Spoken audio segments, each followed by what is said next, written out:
Hello world! So we've been talking about organizational design and how different abilities in information processing dictate what level in an organization a person and a task should be located.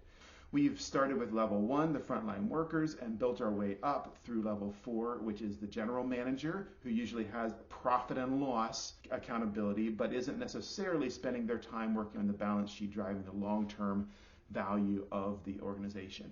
That's where level 5 comes in. There are additional levels, level 5, 6, and 7, that function very, very frequently and visibly within the world of work. And when we get to level 5, we're crossing a really important frontier between the verbal symbolic world and the conceptual abstract world.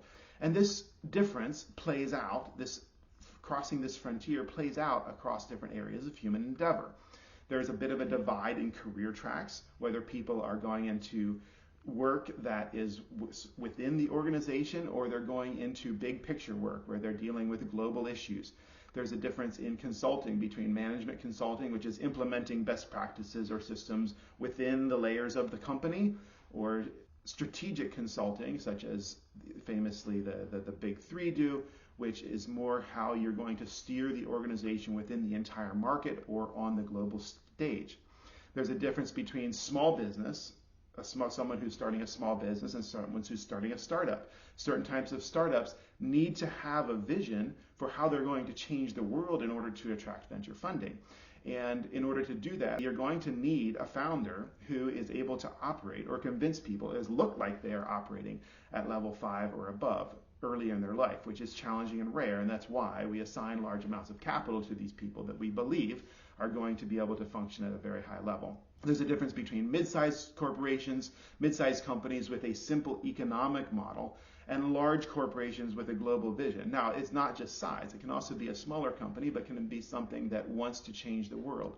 So if you look at an organization like the International Crisis Group, which is globally known as understanding geopolitics, political risk, and they consult with governments and large corporations around the world. They don't have a lot of employees. I don't know, well below 100 million, a couple hundred employees, but nonetheless, they're small or mid-sized, but they're definitely hiring people, and the work that they do is largely level 5 and above.